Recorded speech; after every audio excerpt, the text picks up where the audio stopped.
주 말씀은 마가복음 1장 2장 1절부터 12절까지 말씀입니다. 마가복음 2장 1절부터 12절까지입니다.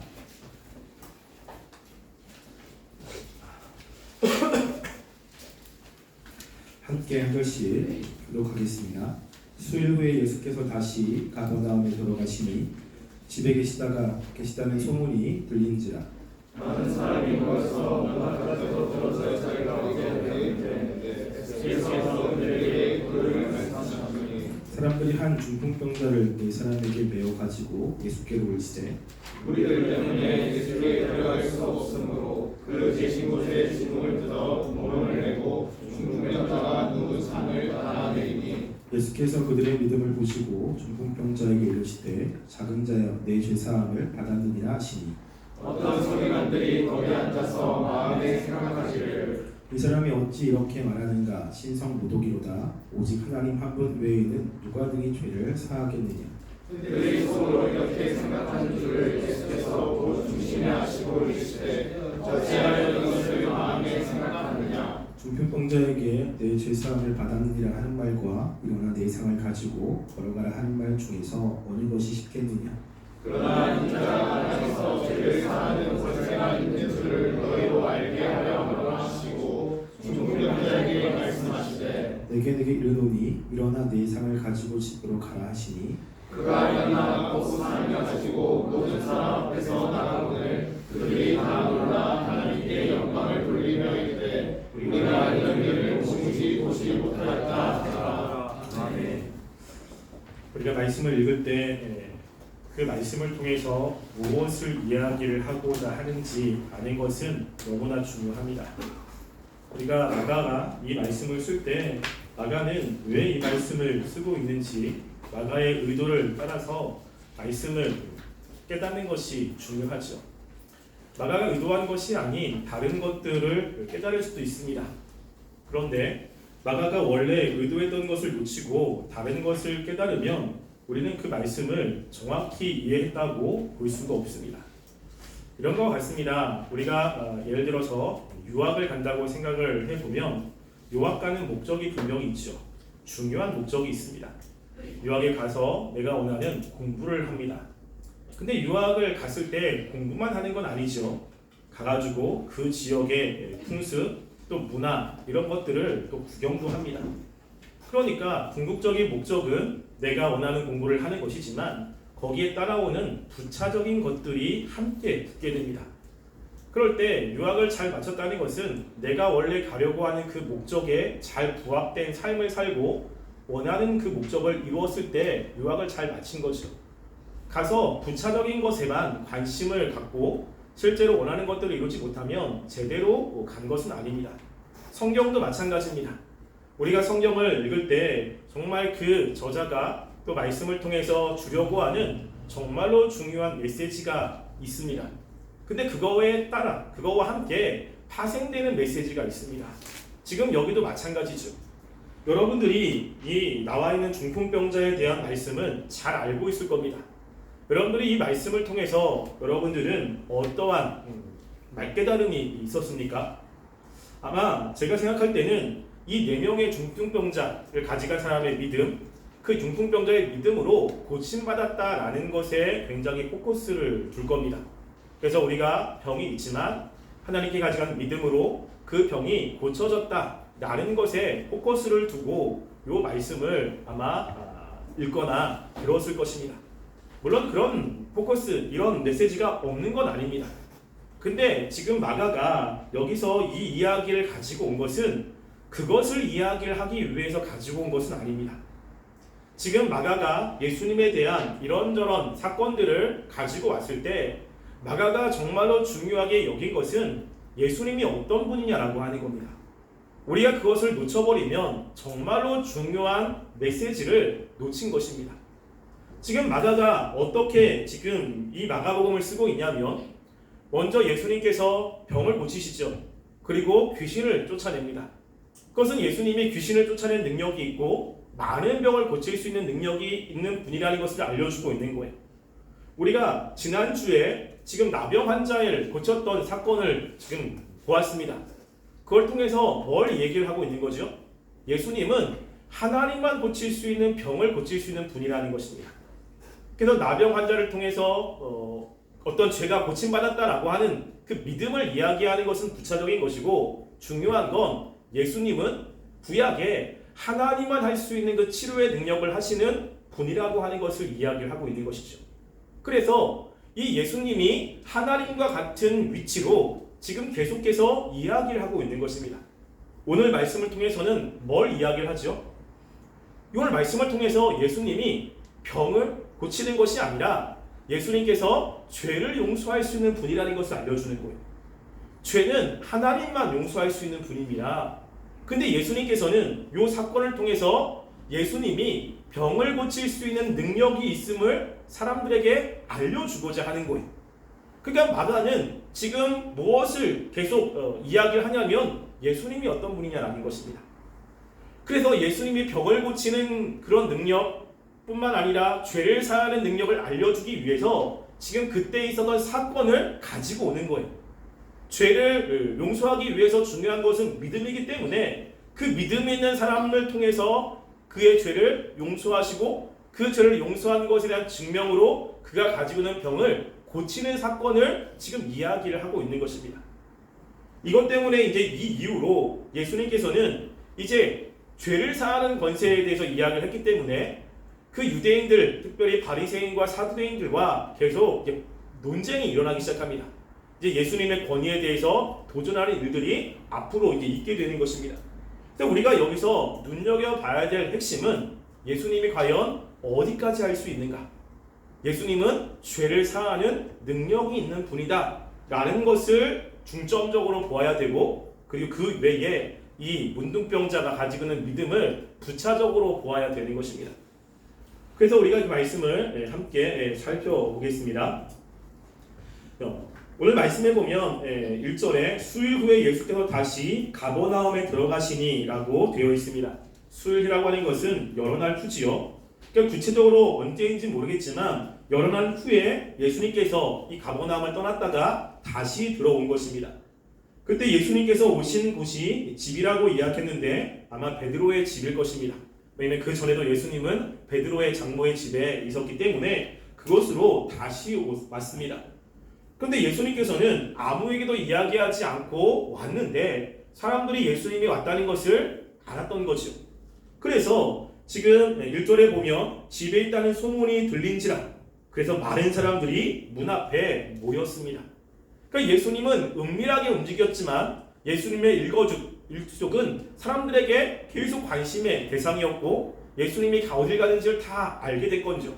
그러니까 사람들이 모여왔습니다. 사람들이 바라는 것은 아마 예수님을 통해서 치유의 역사 아니면 기적의 역사를 바랬을 겁니다. 그런데 예수님께서 오늘 그들에게 하신 것은 다른 것이 아니라 그들에게 도를 말씀하시니라 라고 이야기를 합니다. 지금 사람들은 치유를 원했을 것입니다. 근데 예수님께서는 치유가 아니라 도, 즉 말씀을 이야기를 하고 있는 거죠. 예수님이 전했던 말씀은 그 앞에 마가복음 1장 14절 15절에 나온 것처럼 하나님의 나라에 관한 겁니다. 지금 예수님께서 이전에 지금 중풍병 이 나병 환자에게 뭐라고 했냐면 다른 사람들에게 알리지 말라고 이야기를 했어요. 그럴 때 예수님이 그렇게 하신 목적이 무엇인지를 지난주에 이야기를 했잖아요. 왜냐하면 이 나병 환자는 예수님을 잘 몰라요. 그렇기 때문에 자기가 알고 있는 예수님을 전할 수밖에 없습니다. 그럼 예수님을 왜곡되게 전할 수가 있는 거죠. 그렇기 때문에 지금 이 예수님이 지금 무엇을 하기 위해서 왔는지, 예수님이 뭘 전하는지에 대해서 지금 말씀을 하고 있는 것입니다. 치유가 중요한 것이 아니라 그 치유를 통해서 예수님이 뭘 하고 싶은지가 중요한 거예요. 사람들은 기적이 일어났다는 것에 관심이 있지만 예수님은 기적은 하나의 도구고 그 기적을 통해서 말씀하고자 하는 것이 있습니다. 그거를 알지 못하면 그 기적은 그 사람에게 아무런 도움이 되지 못합니다. 예수님이 그것을 아셨기 때문에 여기에서 의도적으로 기적을 행하신 것이 아니라 말씀을 전하고 있는 거예요. 왜? 그게 훨씬 더 중요하기 때문입니다. 아무리 많은 그러한 경험을 했다 할지라도 하나님의 말씀을 알지 못하면 그 사람은 바른 신앙생활을 할 수가 없습니다. 우리가 구약에 보면 정말로 이해할 수 없는 사건 중에 하나가 이스라엘 백성들이 40일 동안 광야 생활을 했어요. 광야 생활 동안에 이스라엘 백성은 정말로 엄청난 기적들을 경험했습니다. 매일 하나님께서 만나를 내려주시는 것, 또 전투를 승리하게 하는 것, 반석을처럼 물을 내려주시는 것, 우리가 볼 때는 정말로 하나님의 그 기적을 많이 경험했죠. 그러면 우리가 생각하기를 그들이 하나님을 잘 믿을 거라고 생각합니다. 그런 경험을 했기 때문에 그들은 하나님을 신뢰하고 믿음으로 살 거라고 기대합니다. 그런데 그들의 모습은 실망스럽죠. 그들은 그런 경험을 했음에도 불구하고 하나님을 믿는 믿음이 거의 없어요. 그들의 믿음이 성장을 하고 있지 못하고 있다는 것입니다. 그랬다는 것은 그 기적을 통해서 하나님이 주시려고 하는 그 메시지가 무엇인지를 모르고 있는 거예요. 기적이 아니라 그 기적을 통해서 무엇인가 알려주고자 하는 메시지가 있고 그 메시지를 붙잡아야 그들의 신앙이 자랄 수 있습니다. 그런 면에서 말씀은 굉장히 중요한 것입니다. 그래서 예수님께서 가는 곳곳마다 기적과 함께 말씀을 정말로 많이 이야기를 합니다.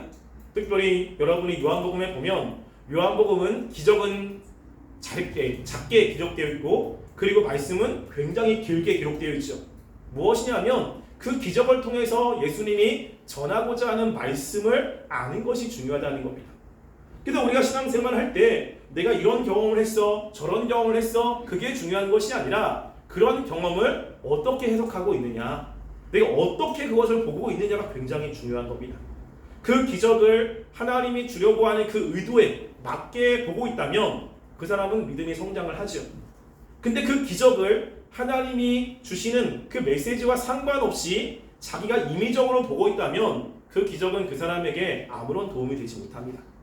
그러기 위해서 우리가 하나님이 말씀하신 그 말씀들을 잘 알고 그 말씀을 통해서 일어난 사건들 또 기적들을 해석하는 것은 너무너무나 중요하다는 것입니다. 그 예수님께서 지금 사람들에게 그 하나님의 도를 지금 말씀을 하고 있는 거예요. 그렇게 사람들에게 열심히 말씀을 전하고 있는 그때 사건이 하나 벌어집니다. 3절 보시면 사람들이 한 중풍병자를 네 사람에게 메워가지고 예수께로 올세라고 이야기하죠. 그래서 사람들이 한 중풍병을 메워서 우리가 알고 있듯이 지붕을 뜯어가지고 그 사람을 예수님께 들이옵니다. 우리 나라의 입장에서는 이게 이해가 잘 안 돼요. 어떻게 그런 일이 가능할까라고 생각을 하지만 이 당시 사람들의 가옥을 보면 충분히 그럴 수 있습니다. 사진 하나 보여주세요.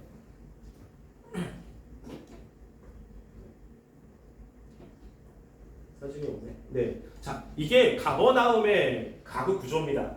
그래서 이게 터만 남아 있고요. 이게 보면 계단이 있고 지금 이쪽에 나무 가지들이 있습니다. 그러니까 여기가 집터예요. 그러니까 집이 크지 않습니다. 그리고 집과 집 사이가 연결이 되어 있어요. 벽이 하나고 그 벽 사이로 하나의 벽에 집이 두 개, 세 개 이렇게 연결이 되어 있습니다. 이게 이제 예수님 당시 가버나움 사람들이 살고 있는 집이에요. 근데 뭐가 있냐면 요 위에를 지금 우리나라처럼 콘크리트나 아니면 다른 걸로 이렇게 한 것이 아니라 이 당시 요 지역이 좀 가난한 지역이기 때문에 집으로 이렇게 엮어놨어요.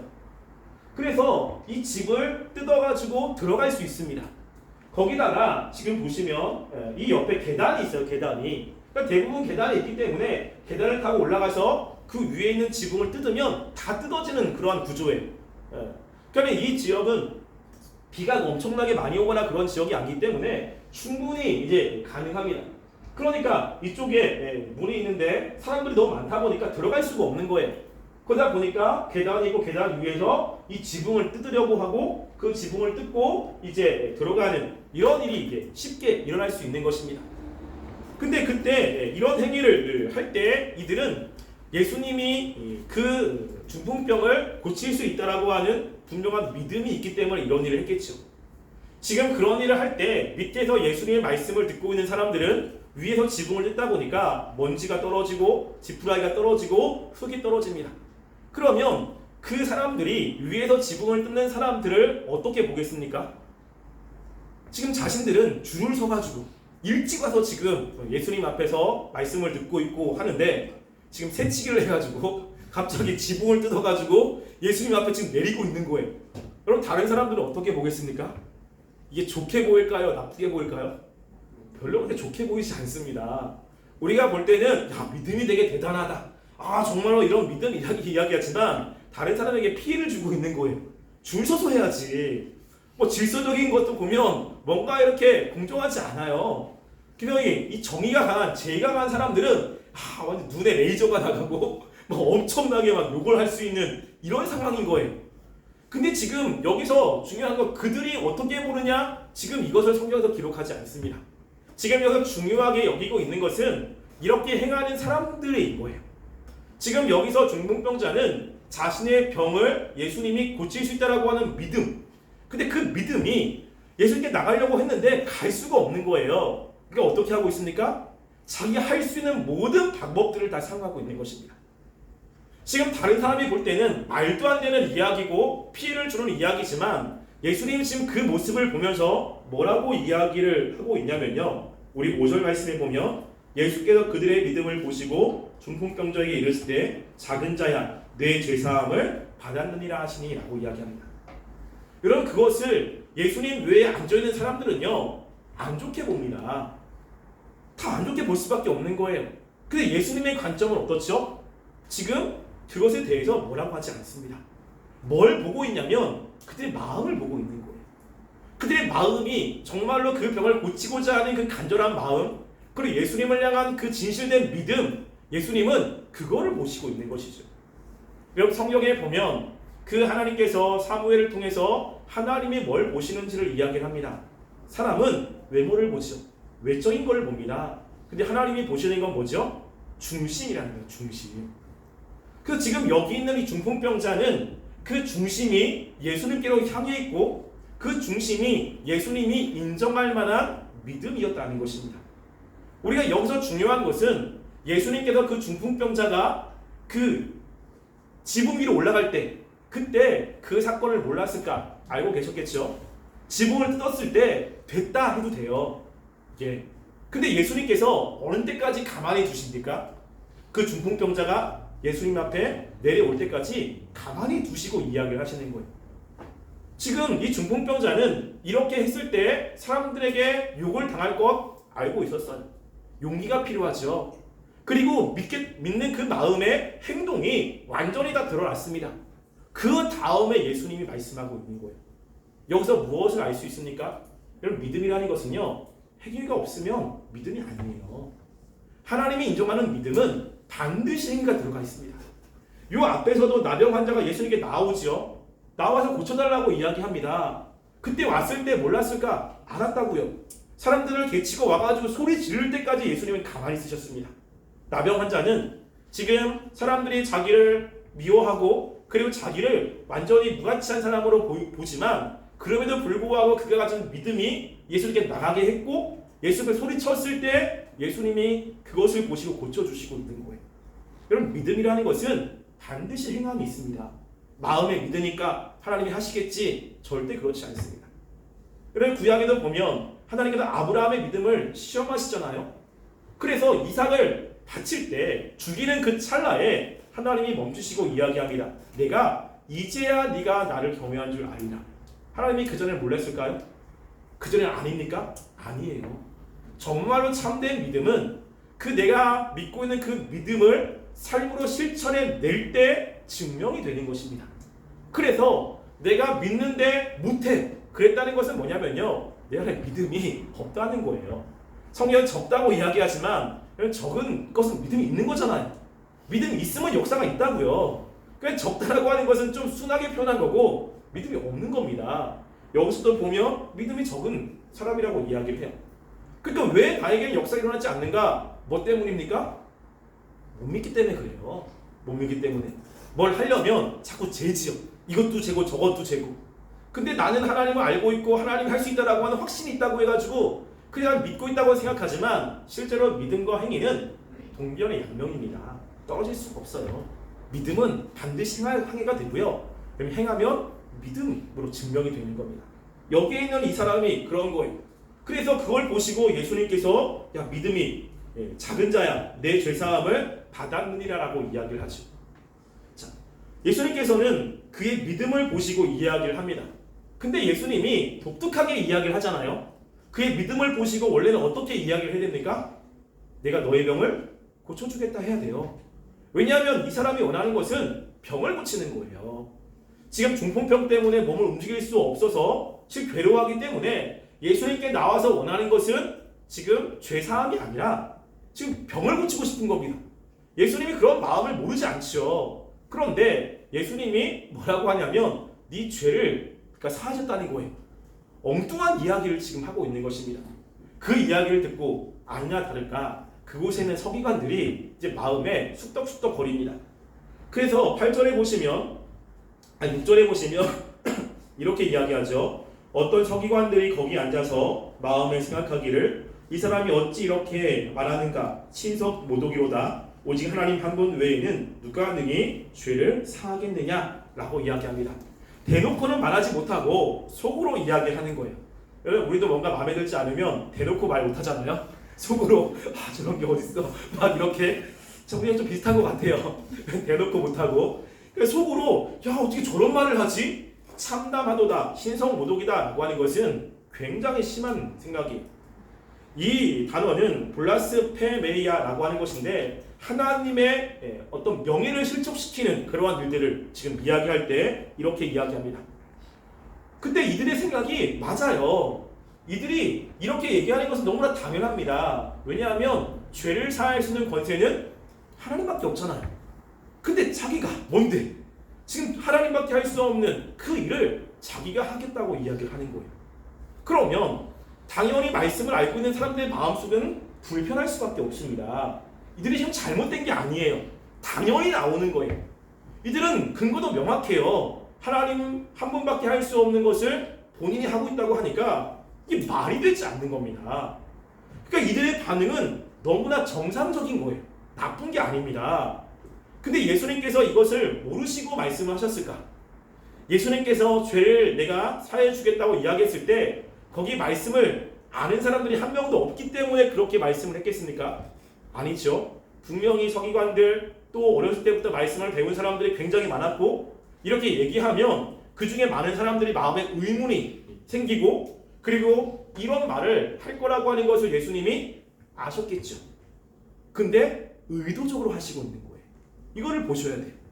예수님이 그냥 그 아무런 의도 없이 하신 것이 아니라 그렇게 얘기했을 때 사람들이 어떤 반응이 나올 것인지 어떤 생각을 할 것인지를 전부 다 아심에도 불구하고 의도적으로 지금 이 말씀을 하시고 있는 거예요. 왜 그렇죠? 지금 자신이 누구인지를 알려주고자 하는 것입니다. 그들에게 이런 충격을 통해서 예수님이 어떤 분인지를 알려주고자 하는 이런 생각이 분명히 있었어요. 근데 여기서 우리가 또 하나 알 수 있는 것은 뭐냐면 이렇게 신성모독을 하는 사람은 율법에 의하면요 돌로 쳐 바로 죽어야 돼요. 지금 예수님께서 신성모독의 말을 하고 있잖아요. 공개적으로. 그럼 어떻게 해야 됩니까? 예수님을 돌로 쳐 죽여야 돼요. 이 바리새인들이 가가지고. 근데 지금 여기 이 사람들이 그러지도 못하고 있는 겁니다. 왜냐하면 예수님의 권위 이게 압도되어 있는 거예요. 분명히 신성모독을 하고 있는데 그러면 분명히 율법에 의해서 돌로 쳐 죽이고 거기 서기관들이 지금 선동을 해서 있는 모든 사람들을 선동해가지고 예수님을 죽여야 되는데 그러지 못하고 있는 거예요. 왜냐하면 예수님이 가지고 있는 권위, 예수님의 그 아우라가 그렇게 할 수 없게 만들고 있는 거죠. 그러니까 마음속으로만 지금 그렇게 불편해 있는 거예요. 근데 예수님께서 그들의 의도를 다 아셨습니다. 아시고서 말씀을 하죠. 8절 보시면 이렇게 이야기합니다. 그들이 속으로 이렇게 생각하는 줄을 예수께서 곧 중심에 아시고 이르시되 어찌하여 이것을 마음에 생각하느냐 라고 이야기해요.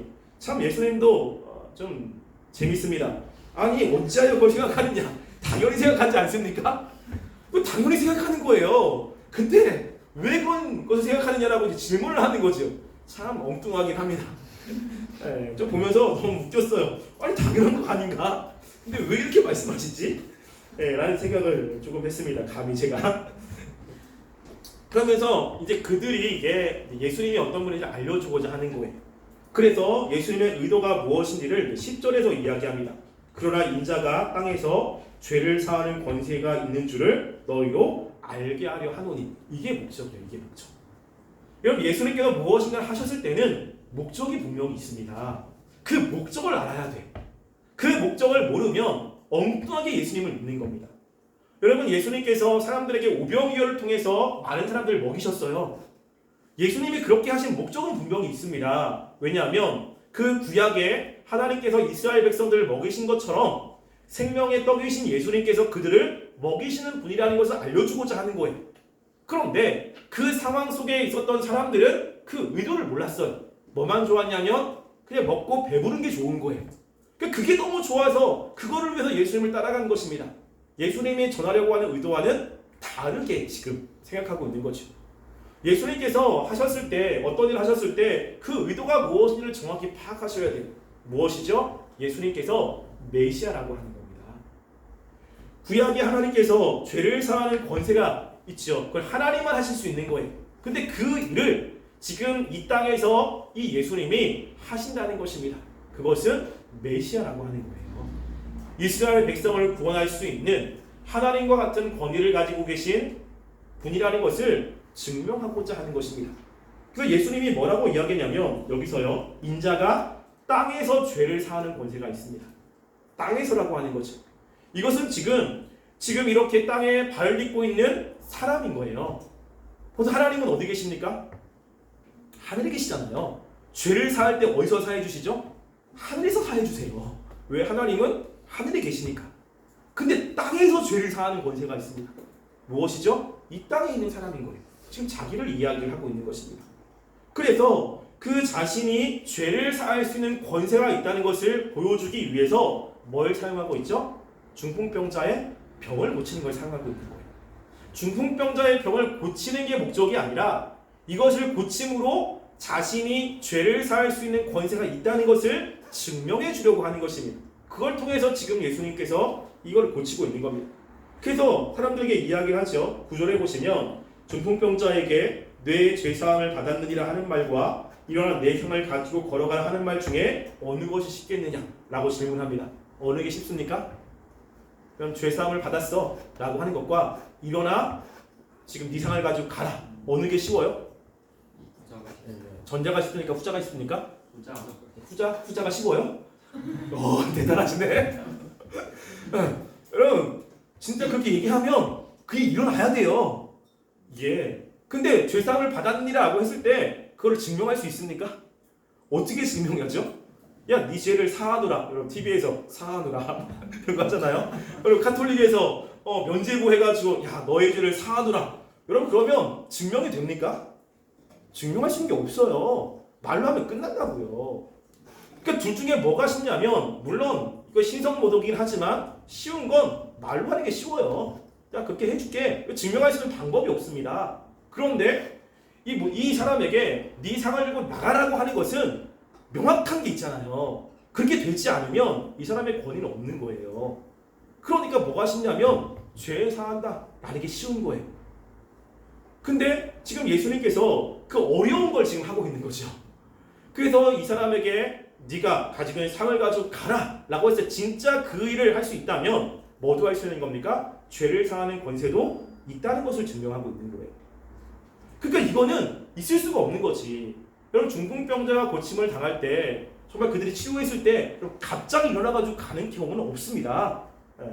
제가 예전에 카이로프락틱을 배워가지고 병원에서 일을 한 적이 있어요. 그러면 이런 중풍병자 이런 사람들도 옵니다. 그럼 열심히 이제 고치기도 하고, 그런데 이 사람이 고침을 받을 때 상당히 오래 걸려요. 정말 오래 걸립니다. 갑자기 치료를 받았는데 그 순간으로 일어나가지고 걸어가는 케이스는 없습니다. 이건 불가능한 거예요. 근데 지금 말도 안 되는 일을 지금 하고 있는 거예요. 그래서 중풍병자로 몸도 가눌 수 없는 사람이 바로 일어나서 간다. 여러분, 이것은 하나님 할 수 있는 거잖아요. 이걸 통해서 증명을 하고 있는 것입니다. 지금 예수님께서는 이거를 통해서 자신이 지금 이러한 일을 할 수 있는 그 분이라는 것을 이야기를 하죠. 근데 여기서 중요한 게 있는데 그게 뭐냐면요, 예수님께서 11절에 이렇게 이야기합니다. 내가 내게 이르노니 일어나 내 상을 가지고 집으로 가라라고 이야기해요. 지금 여기서 보면 예수님께서 내가 내게 이르노니, 지금 누구의 권위죠? 예수님의 권위예요. 여러분, 구약에 병을 고치거나 죽은 사람을 살릴 때 선지자들이 어떻게 병을 고치냐면 하나님께 기도합니다. 그래서 여러분 열왕기상 17장 17절부터 21절에 보면 제가 읽어드릴게요. 거기 어떤 일이 있냐면요. 그 한 여인의 아들이 병들어서 죽었어요. 그래서 그 여인이 그 엘리야에게 와가지고 살려달라고 이야기를 합니다. 그때 엘리야가 그 죽은 사람을 살리거든요. 그때 엘리야가 어떻게 하냐면 이렇게 이야기합니다. 내 하나님 여호와여, 주께서 내가 무고하는 집 과부에게 재앙을 내리사 그 아들이 죽게 하셨나이까 하고 그 아이 위에 몸을 세 번 펴서 엎드리고 여호와께 부르짖어 이르되 내 하나님 여호와여 원하건대 이 아이의 혼으로 그의 몸에 돌아오게 하옵소서 하니 라고 이야기합니다. 누구한테 간구하죠? 여호와께 간구해요. 지금 엘리야가 내가 명하는데 지금 호나 들어가라 라고 이야기하지 않습니다. 철저하게 하나님께 부탁을 하고 있어요. 여러분 이 이후에 솔로몬 행각에서 사도들이 안전뱅이를 고칩니다. 여러분 그때 뭐라고 이야기하죠? 은과 금은 내게 없거니와 나사렛 예수의 이름으로 일어나라라고 이야기하죠.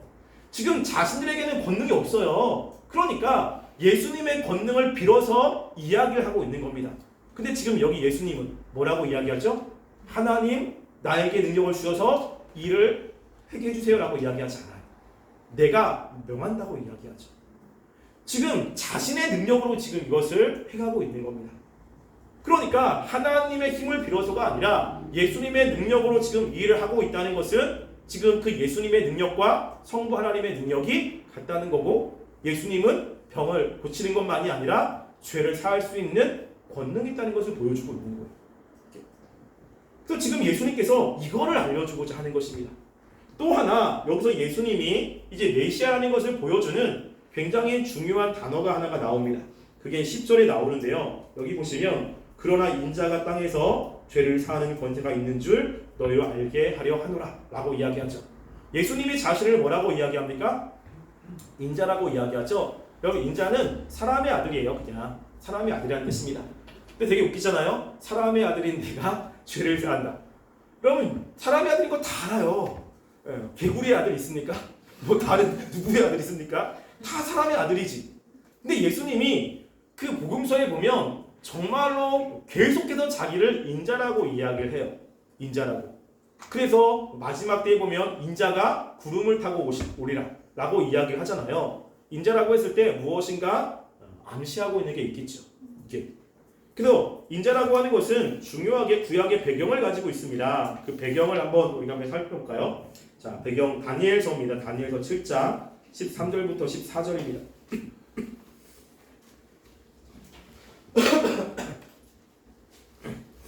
다니엘 7장 13절부터 14절 말씀이에요. 자, 함께 읽어보겠습니다. 시작. 내가 또 밤 환상 중에 보니 인자 같은 이가 하늘 구름을 타고 와서 내 곁부터 항상 계신 이에게 나아가 그 앞에 인도되매 그에게 권세와 영광과 나라를 주고 모든 백성과 나라들과 다른 언어를 말하는 모든 자들이 그를 섬기게 하였으니 그 권세는 소멸되지 아니하는 영원한 권세요 그의 나라는 멸망하지 아니할 것이다. 아멘. 지금 이것은 하나님께서 다니엘에게 환상 가운데 보여준 겁니다. 그 밤 환상 중에 보니 인자 같은 이가 구름을 타고 왔어요. 여러분 구름을 타고 왔다는 것은 하나님이라는 것의 증거입니다.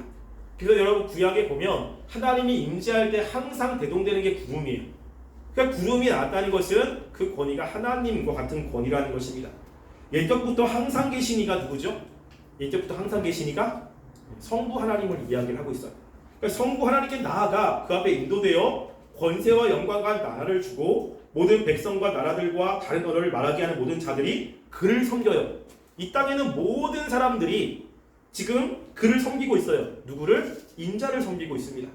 그리고 그는 소멸하지 않는 권세 그리고 영원한 나라입니다. 뭐죠? 앞으로 하나님께서 주실 그 영원한 나라. 그 나라를 누가 상속받아요? 인자가. 하나님이 보내신 메시아 그 인자가 하나님께서 영원한 나라를 주고 그리고 사람들을 맡긴다라고 하는 것을 환상 중에 보여준 거예요. 예수님께서 지금 인자라고 했을 때 이 인자가 자기라는 겁니다. 그 계속해서 예수님은 내가 메시아다라고 명확하게 이야기하지 않고 인자라고 이야기해요. 그래서 자신이 메시아이심을 여기서도 증명을 하고 있는 것입니다. 그랬더니 어떤 일이 벌어지냐면 모두가 다 놀랍니다. 여기서 놀랐을 때는 서기관들도 함께 포함되고 있는 거죠. 그러니까 중풍병자가 갑자기 일어서 가니까 거기다가 어떤 말도 할 수 없는 거예요. 그런데 지금 이 사건에 독특한 표현을 하나 하고 있습니다. 이 마가복음에서는 다른 곳에서는 표현하고 있지 않는데 여기서는 독특한 표현을 12절에 하고 있어요.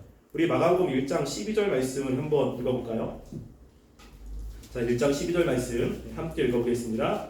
읽겠습니다. 시작. 그가 일어나 곧 상을 가지고 모든 사람 앞에서 나가거늘 그들이 다 놀라 하나님께 영광을 돌리며 이르되 우리가 이런 일을 도무지 보지 못하였다 하더라. 아멘. 여기서 보면 독특한 표현이 뭐냐면요, 하나님께 영광을 돌려야 라고 하는 겁니다. 여러분, 다른데 예수님께서 기적을 베푼 그런 기적들을 한번 찾아보세요. 그러면 끝에 다 어떤 것으로 끝나면 사람들이 놀랐더라로 끝납니다. 근데 그것을 가지고 놀란 거예요. 근데 여기서는 어떻게 표현되고 있냐면 하나님께 영광을 돌리고 있습니다. 그랬다는 것은 지금 예수님께서 이런 치유 사역을 할 때 하나님의 임재가 이들 가운데 강력하게 임했다는 거예요. 그래서 이걸 통해서 하나님께 영광을 돌릴 수 없는 그러한 일들이 그의 마음의 변화가 있었다는 것입니다. 무엇이죠? 이거는 굉장히 위험한 발언이에요. 하나님께서 마음에 감동을 주지 않으면 예수님은 죽어야 돼요. 그러니까 이런 일이 벌어졌을 때 누가 또 개입하고 계시는 거예요?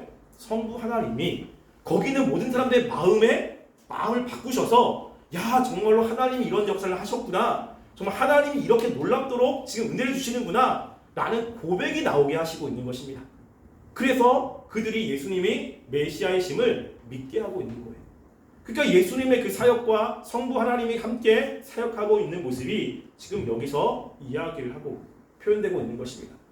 여러분, 예수님은 병을 고치는 능력뿐만이 아니라 죄도 사할 수 있는 권세가 있습니다. 그러니까 우리가 죄를 졌을 때 예수님의 이름으로 우리가 회개를 하고 주께 나아가면 예수님이 우리의 죄를 사할 수 있는 권세가 있기 때문에 죄가 용서될 수 있는 거예요. 예수님이 과연 내 죄를 용서해 줄 수 있는가? 의심이 될 때가 있지 않습니까? 여기서 증명해주고 있는 거예요. 예수님은 죄를 사할 수 있는 권세가 있어요. 여러분, 예수님을 믿으면 그 예수님의 그 공로로 여러분의 모든 죄가 사해집니다. 정말로 왜 정말 사할 수 있나? 의심이 되는 건 여러분 예수님을 잘 모르기 때문에 그래요. 때로는 그것 때문에 죄책감 때문에 힘들어할 수도 있습니다. 아, 내가 너무 큰 죄를 져가지고 그것 때문에 하나님께 죄송한 마음 들 수도 있어요. 그런데 하나님께 나아갈 때 그것 때문에 나아가기가 좀 깨름직하거나 과연 내가 죄가 사해졌을까? 정말 그게 맞나? 여기서 의심이 된다면 여러분 예수님을 잘 모르는 겁니다. 우리가 예수님이 오셔서 우리의 죄를 위해서 돌아가신 것은 예수님이 죄를 사할 수 있는 권세가 있고 우리 죄가 용서가 된 거예요. 더 이상 그 죄 가지고 뭐라고 하지 않습니다. 그것을 보여주고자 지금 이 사건을 예수님께서 해가고 계시는 것입니다. 그리고 우리가 그 믿는 예수님은 우리의 죄를 해갈 수 있는 권세도 있는 분이에요. 여러분이 죄를 졌을 때 주께 회개하면 예수님은 여러분의 죄를 사해 주십니다. 그러면 다시 하나님께 담대하게 나가면 되고 그 죄 때문에 더 우리가 힘들어하거나 그러지 않아도 되는 겁니다. 우리가 예수님이 이런 능력이 있다는 것을 여러분들이 깊게 생각하시고 믿고 예수님께 나아갔으면 좋겠어요. 아까 얘기했지만 믿음은 반드시 행함과 같이 가는 겁니다. 이것을 믿는다면 우리가 하나님께 나아갈 때 담대할 수 있죠. 내가 무엇인가 잘못할지라도 우리가 회개하고 그리고 주께 나아간다면 담대하게 하나님께 나아갈 수 있습니다. 하나님 앞에 은혜를 달라고 담대하게 구할 수도 있고 하나님 앞에 도와달라고 이야기할 수도 있어요. 왜냐하면 우리의 어떤 행위 때문이 아니라 예수님이 우리의 죄를 용서하시는 분이고 또 용서를 하셨기 때문에 그것에 의지해서 주님께 나갈 수 있는 것입니다. 여러분, 우리가 그 예수님을 믿음으로 하나님께 담대하게 나갔으면 좋겠어요. 우리가 때로는 말씀대로 잘 살지 못할지라도 때로는 죄가 너무 크다고 느껴질지라도 주님께 예수님을 의지하며 담대하게 나아가 하나님과 바른 관계를 맺는 우리 청년부 되기를 간절히 소원합니다. 기도하겠습니다. 우리가 이 시간에 말씀을 생각하시면서 기도했으면 좋겠습니다. 하나님, 우리가 예수님을 바로 믿기를 원합니다.